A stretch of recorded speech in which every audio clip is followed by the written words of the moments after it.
दोस्तों, आज international level पर सबसे बड़ी टॉपिक्स में से एक है रशिया यूक्रेन वार। आज हम इन दोनों देशों का छोटा सा इंट्रोडक्शन के बाद बात करेंगे कि इस युद्ध ने दुनिया को कैसे और कितना प्रभावित किया और सबसे ज्यादा नुकसान किसको हुआ। साथ ही साथ इस युद्ध के करंट सिचुएशन की कुछ लेटेस्ट इन्फॉर्मेशन भी शेयर करेंगे। वीडियो की अंत तक जरूर देखिएगा। दोस्तों, मिस्टिकल फैक्ट्स की एक और नई वीडियो में एक बार फिर से आप सबका स्वागत है। अगर आप हमारे चैनल के सब्सक्राइबर हैं तो आपका तहे दिल से धन्यवाद और नए हैं तो चैनल को जरूर सब्सक्राइब कर लीजिए ताकि हमारी हर एक वीडियो की नोटिफिकेशन आप तक तुरंत पहुंच जाए। दोस्तों, यूक्रेन पूर्वी यूरोप का एक देश है। ये रूस के बाद यूरोप में क्षेत्रफल के हिसाब से सबसे बड़ा देश है। इसकी सीमा पूर्व और उत्तर पूर्व में रशिया, उत्तर में बेलारूस, पश्चिम में पोलैंड, स्लोवाकिया और हंगेरी, दक्षिण में रोमानिया और मालडोवा से मिलती है। इसका क्षेत्रफल 6,03,628 स्क्वायर किलोमीटर है। लगभग 42 मिलियन की आबादी के साथ ये यूरोप में 8वां सबसे अधिक आबादी वाला देश है। यूक्रेन की राजधानी और सबसे बड़ा शहर कीव है। वहीं दूसरी ओर विश्व का सबसे बड़ा देश रशिया आंशिक रूप से पूर्वी यूरोप में और आंशिक रूप से उत्तरी एशिया में स्थित है। रूस की सीमा 14 देशों अजरबैजान, बेलारूस, चीन, एस्टोनिया, फिनलैंड, जॉर्जिया, कजाकिस्तान, उत्तर Korea, Latvia, Lithuania, Mongolia, Norway, Poland और यूक्रेन से लगती है।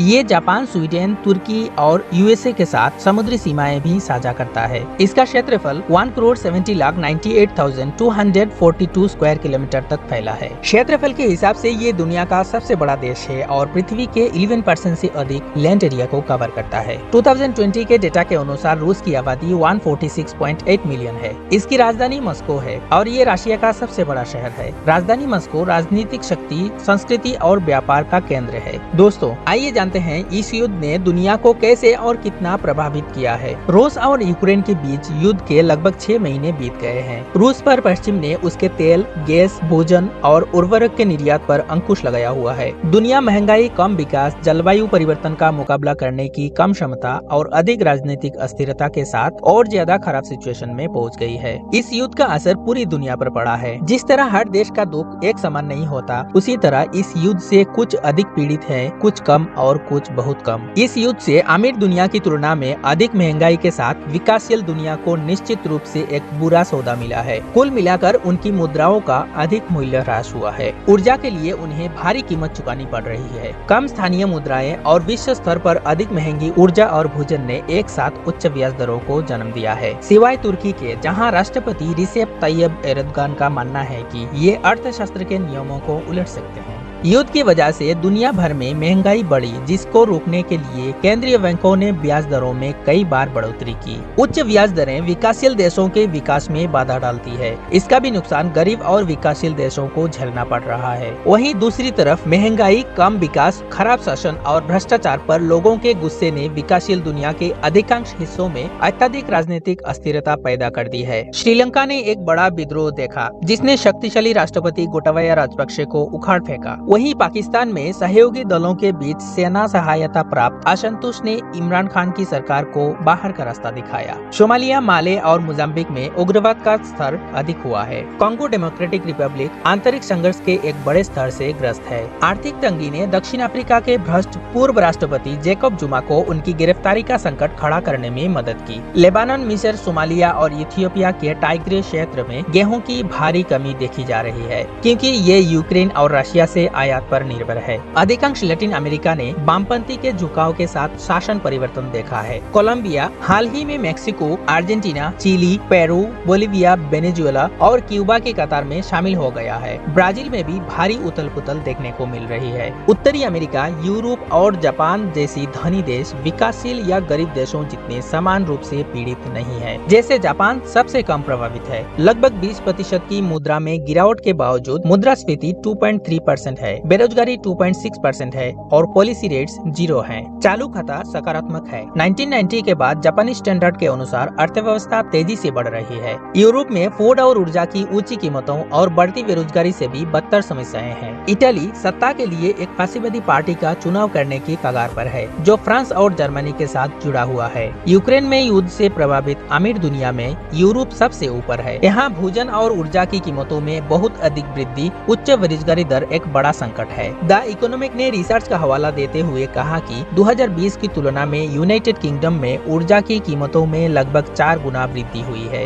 जर्मन गैस के कमी के लिए अभी से ही सर्दी के लिए कमर कस रहे हैं। सस्ते रूसी गैस पर निर्भर रहने की आदि इंडस्ट्रियल प्लांट्स में आंशिक रूप से बंदी और बिजली की कीमतों में वृद्धि देखने को मिल रही है। कुल मिलाकर इस युद्ध ने महामारी से कमजोर दुनिया को और ज्यादा कमजोर कर दिया है। अब आगे युद्ध की ओर जाता और इसका कितना व्यापक असर होगा, ये एक बहुत बड़ा रिसर्च का विषय होगा। दोस्तों, यूक्रेन की स्वतंत्रता की 31वीं वर्षगांठ पर 6 महीने से जारी युद्ध की समीक्षा के लिए यूएनएससी ने 24 अगस्त को एक बैठक की। जैसे ही बैठक शुरू हुई, संयुक्त राष्ट्र में रशिया के राजदूत वासिली ए नेवेंजिया ने वीडियो टेलीकॉन्फ्रेंस द्वारा बैठक में यूक्रेन के राष्ट्रपति जेलेंस्की की भागीदारी के संबंध में एक प्रारंभिक वोट कराने का अनुरोध किया। भारत ने यूएनएससी में यूक्रेन पर इस प्रारंभिक मतदान के दौरान रशिया के खिलाफ पहली बार मतदान किया। संयुक्त राष्ट्र की 15 सदस्यीय सुरक्षा परिषद ने यूक्रेन के राष्ट्रपति व्लादिमीर जेलेंस्की को इस दौरान वीडियो टेलीकॉन्फ्रेंस के जरिए बैठक को संबोधित करने के लिए आमंत्रित किया। रूस की यूक्रेन पर हमला के बाद से यूक्रेन के मामले पर भारत ने पहली बार रूस के खिलाफ मतदान किया है। अभी तक नई दिल्ली संयुक्त राष्ट्र सुरक्षा परिषद में यूक्रेन के मामले से बचता रहा है, जिससे अमेरिका समेत पश्चिम देश नाखुश है। भारत ने यूक्रेन के खिलाफ रूस के हमले की निंदा नहीं की है। नई दिल्ली ने रूस और यूक्रेन से कूटनीति एवं वार्ता की मार्ग पर लौटने की कई बार अपील की है और दोनों देशों के बीच संघर्ष समाप्त करने की सभी कूटनीतिक प्रयासों में सहयोग व्यक्त किया है। भारत 2 साल के लिए यूएनएससी का अस्थायी सदस्य है। उसका कार्यकाल दिसंबर में समाप्त होगा। दोस्तों, इसी बीच रूस ने यूक्रेन पर हमले और तेज कर दिए हैं। इस बात की जानकारी अमेरिका ने पहले ही दे दी थी कि रूस हमले फिर तेज करने वाला है। रूस ने पूर्वी यूक्रेन पर बड़ा मिसाइल हमला किया है। इस मिसाइल हमले में ईस्ट यूक्रेन में ट्रेन और इमारतों को निशाना बनाया गया है। इस मिसाइल हमले में कम से कम 22 लोगों की मौत की खबर आई है, वहीं 50 लोग घायल हो गए हैं। इस बात की जानकारी यूक्रेन के राष्ट्रपति व्लादिमीर जेलेंस्की ने 24 अगस्त को संयुक्त राष्ट्र सुरक्षा परिषद को दी। जेलेंस्की ने बताया कि मिडिल निप्रोपेट्रोव्स्क क्षेत्र में एक रेलवे स्टेशन पर रूस ने मिसाइल हमला किया है। इस हमले में 22 लोग मारे गए और लगभग 50 घायल हो गए हैं। इसी तरह रशिया ने यूक्रेन पर लगातार हमला जारी रखा हुआ है और इस युद्ध का समाप्त किस तरह और कब होगा किसी को मालूम नहीं है। दोस्तों, उम्मीद है आपको हमारे द्वारा शेयर की गई ये जानकारी आपको पसंद आया होगा।